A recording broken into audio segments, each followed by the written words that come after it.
Welcome, and thanks for joining us again.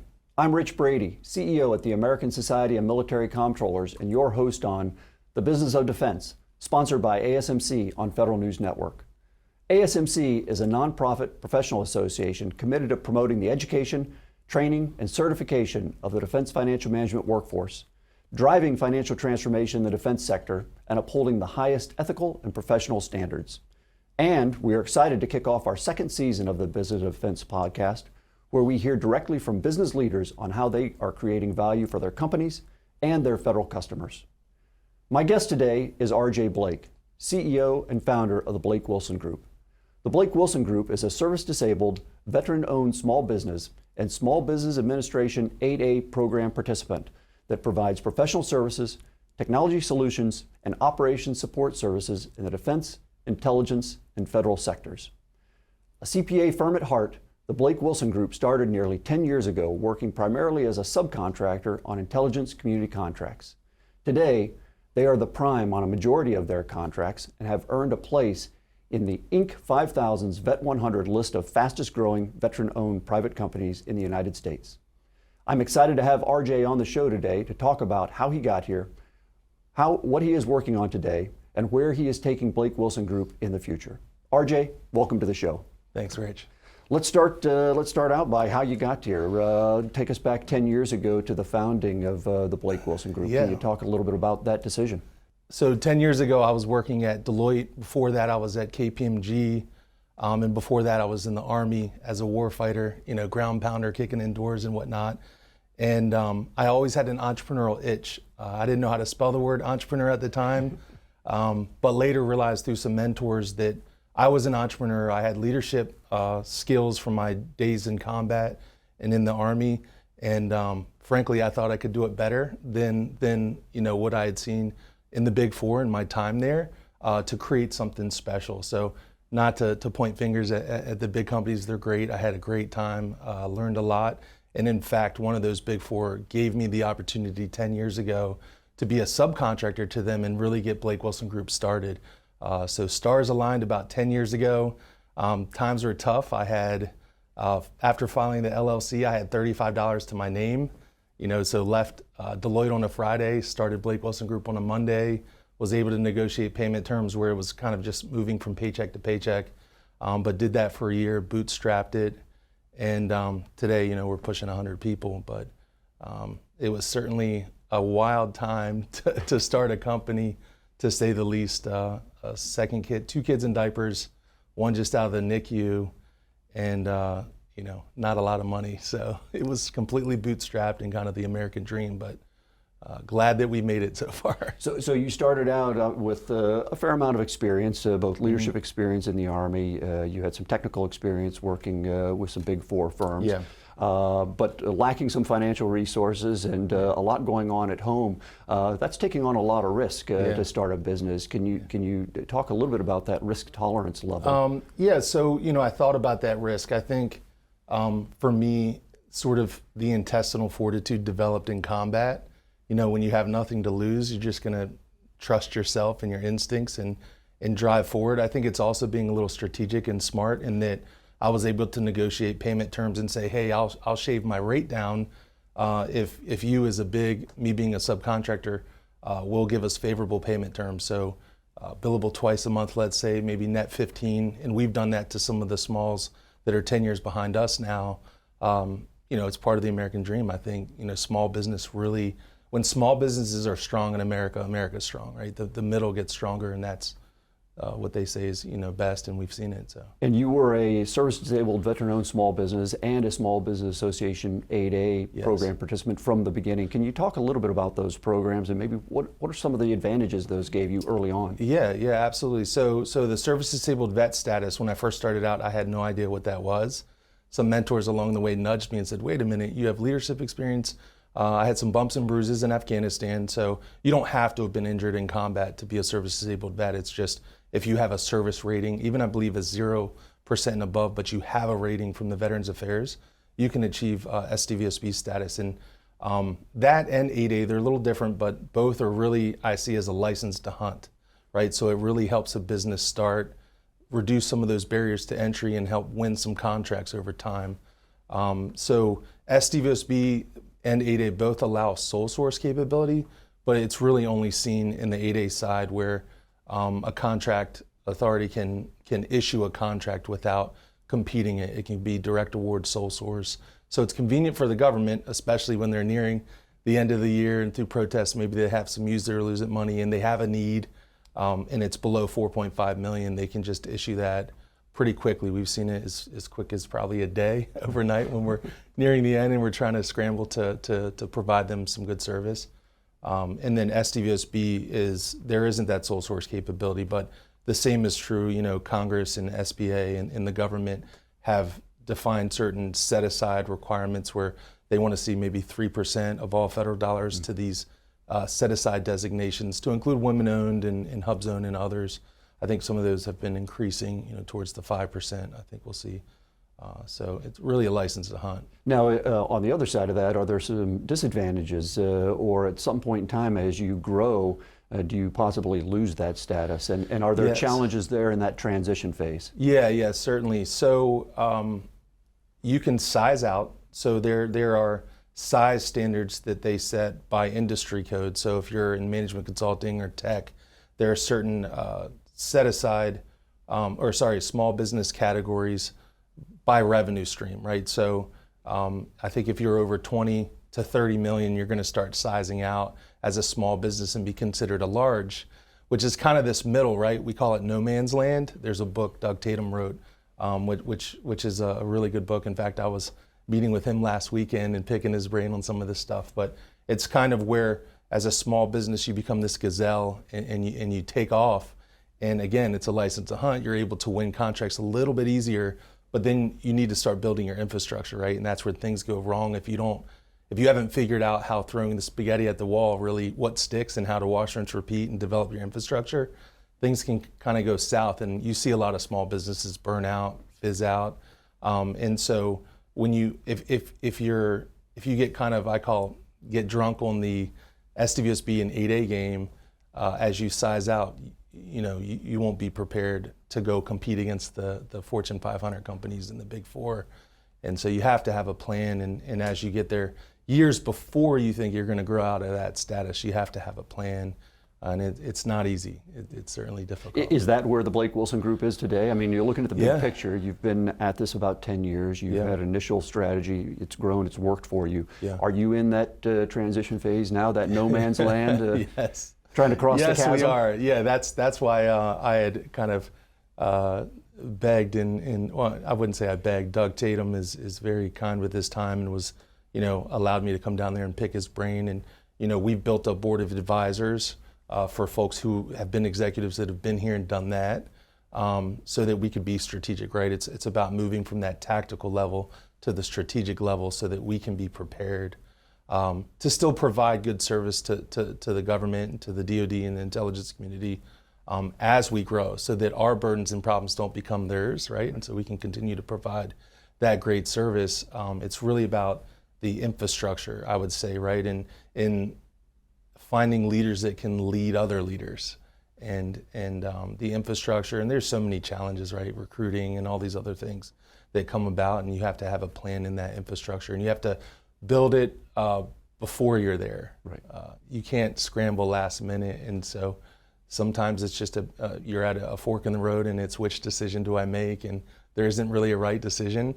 I think the problems that come to me now as a CEO they're difficult, and there really isn't before it was a lot clearer of, okay, we need to go right, not left, or vice versa, and now it's, a little bit more of a risk and a gamble, but trying to get the right people, set the vision, the values, and make sure we're all rowing in the same direction towards that. So it's kind of a classic business case, right? You hear about where companies get some early success, they grow very quickly. Yeah. They're not able to maintain quality. It starts to affect the customers. And so it sounds like you're trying to get ahead of that, putting in place, as you mentioned, the board of advisors, making sure you got the right team in place to take you to the next level.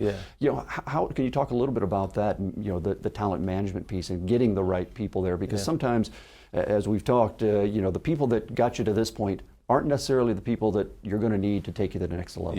Yeah, it's really tough. I mean, so I love people, first of all.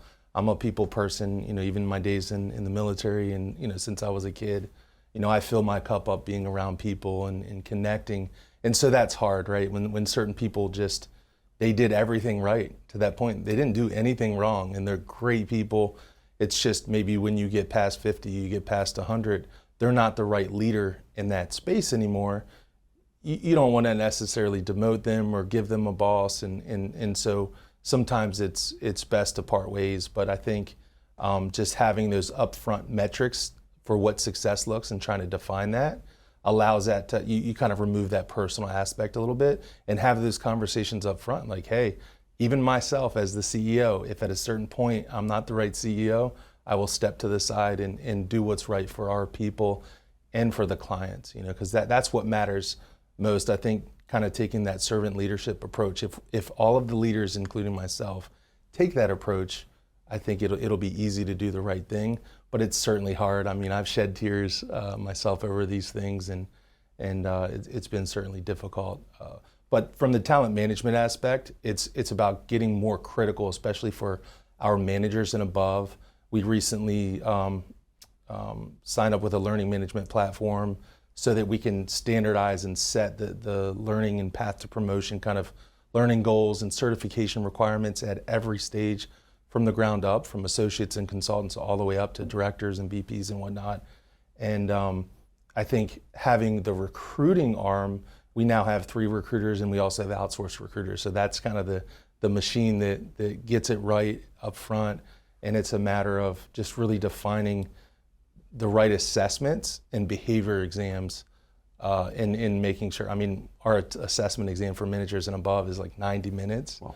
So people have to be serious about wanting to come to Blake Willson Group. We've seen some folks like, nah, I'm not interested. I don't want to work that hard to come on board, and that's fine. We don't want those people because we're not a fly-by-night. We're not lowest cost. We don't want to be in this commoditized, this is kind of, badge flip staffing business, which I don't judge in any way, but that's just not us, right? So we're trying to maintain that best value, cutting edge solutions, and that takes really talented people, and they're hard to find. So you know who you are, and you know what you do well. And no doubt these are hard decisions that Yes. you have to make as Yes. a leader, but that's why you're in the seat. And we don't want you to step aside too soon. Absolutely not. RJ, let's talk a little bit about how you got into this business. You've got a really interesting background, having served in the Army, and then you got your CPA, which isn't a kind of a natural transition for most people who serve in the infantry. Can you talk a little bit about that? Yeah. First, I'll just say that my friends still joke with me that are recently retiring or still in the movie. The Accountant came out with Ben Affleck, and that didn't help me out very much. They're like, yeah, sure, you became an accountant. But no, honestly, I really did, became a CPA. But I think I really have to trace that back to my entrepreneurial roots, which, started as an 8-year-old. We grew up a little disadvantaged, low income. And so those hard times kind of created this resourceful kid, as I like to think of myself at 8 years old, and doing anything from selling golf balls that landed in the pond to selling baseball cards to the mid-90s when eBay came out, and it was like selling motorcycles and cars and everything else. And so I realized I could be resourceful, and then that just expanded as I joined the Army at 18. I first joined the reserves, but 9/11 happened, and so I left college, put college on hold, and went active duty, ended up at 10th Mountain Light Infantry. And we were basically battalion reconnaissance, so we would go out and kind of sneak and peek on the enemy counterinsurgency operations and things like that, which I loved.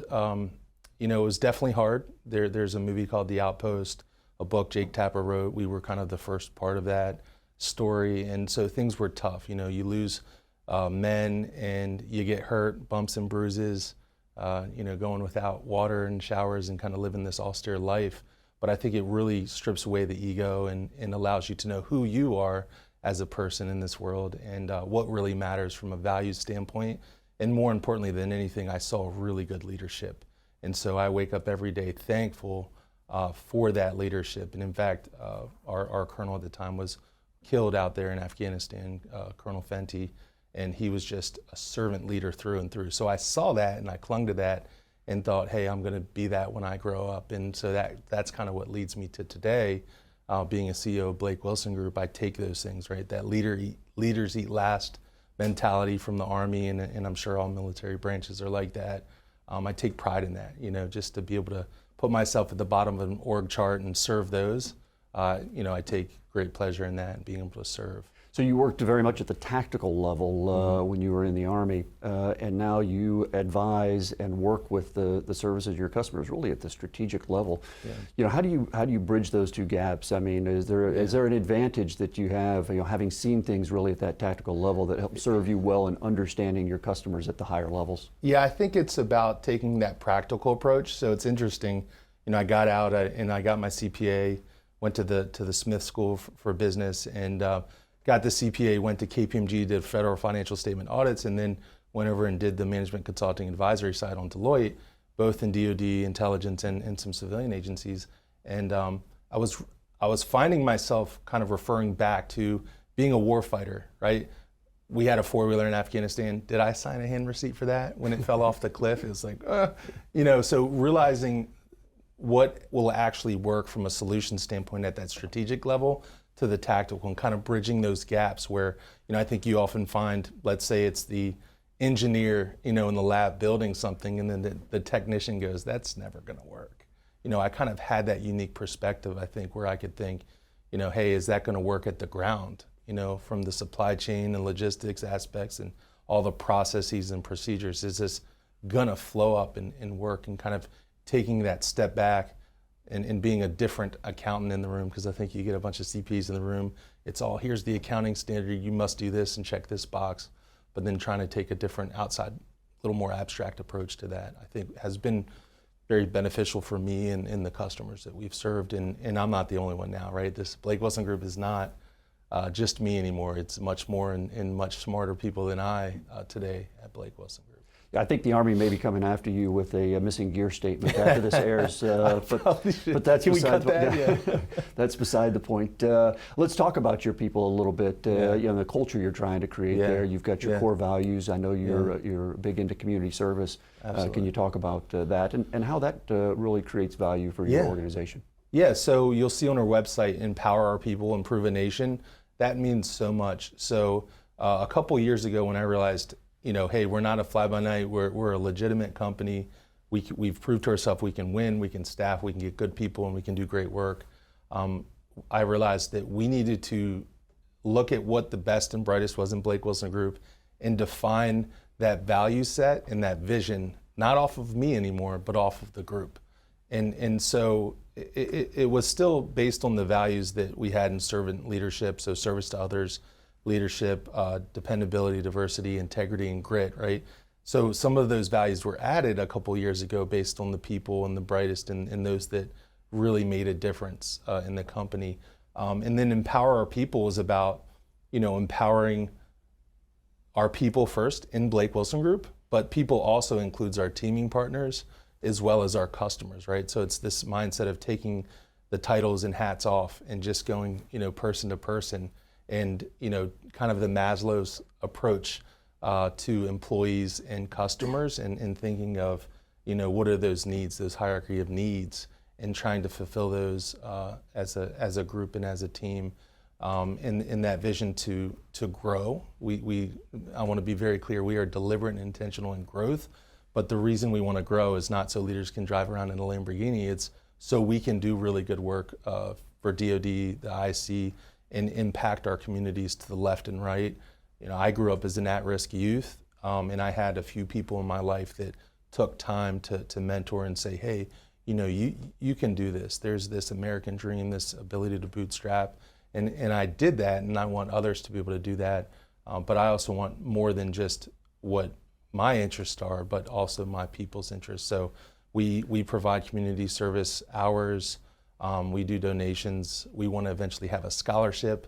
Those things cost time and money, and you can't do that unless you grow. So that's really the desire to grow, and then through that we can truly empower our people and make a difference in the nation to those to our left and our right. I mean, it's a lot to think a small business can make an impact, but I think we pack a pretty good punch, and we certainly impact our community positively.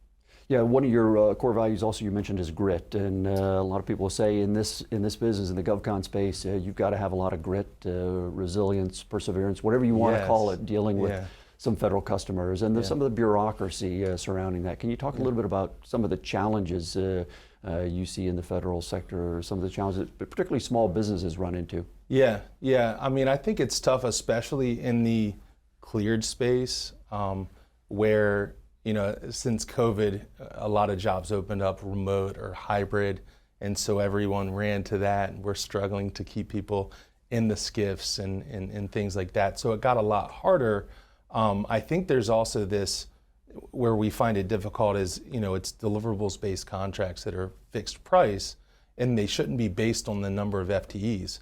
We've taken hits at times where we had to put maybe 6 FTEs on a project that really we priced for 4. We can't charge the government more, right? But sometimes when we realize we can do it with 2 or 3 and add technology and automation, they get upset. And I get it. The program folks are used to seeing people in seats. I think we have to get away from that. I see kind of, the current generation in leadership positions, they call the baby boomer generation. There's more of them than the next generation. And so as they retire and leave, there's going to be this gap and less people. And what are we going to do? It's going to have to be a mix of technology and people. And we're going to have to get away from that viewpoint of, I want to see 5 butts in a seat, right? And hey, well, let's just get the deliverable done. Let us give us a chance to show you what we can do. And we're taking the risk from that standpoint. But that's been a challenge, and something I think the government leaders in procurement and program operations need to think critically on, and maybe look more at performance and KPI metrics and deliverables to ensure they're getting their money's worth from their contractors. You've mentioned mentors a number of times. Early life, early in your Army career. Now you're putting together a board of advisors. How important are mentors, even at this stage for people? And are you giving back in that sense as well? Yes. Yeah, absolutely. I mean, I couldn't have done it without mentors that lifted me up to where I am today. At each stage, most of them had that theme of, hey, I'm willing to help you if you're willing to help yourself. So I certainly take that, and charity starts at home. So I do the same thing with my children and my nieces and nephews, and some of them are serving in the military today. And it's just a joy to see, those proteges or mentees thrive with that. But certainly, since I guess really middle school, I think was when I realized, wow, people actually want to help, and I can just, if I have the courage to ask for help, the help will be there. Now I have to work hard. That was made clear early on. But at every stage, I'm always kind of seeking who's 5 or 10 or 15 or 20 years ahead of me, and can I pick their brain? And interestingly enough, a lot of times I end up finding ways that I can help them too, right? You want it to be a two-way street, and I find that's just feels better all the way around. But as in the last 5 years, 6 years, I realized, hey, I'm in a position where I can help as well. So I support the American Corporate Partners as a citizen mentor, and that's something where I had called them and said, hey, I'm not with a big Fortune 500 company.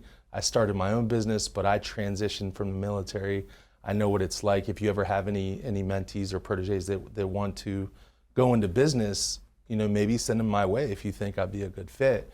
And a month or 2 went by, and they called me and said, hey, we started this new program that works for that, and we'll start sending you folks. So probably 1 or 2 a year I'm able to mentor, and it's been a privilege to see what some of these transitioning veterans can do, and so it's certainly a joy.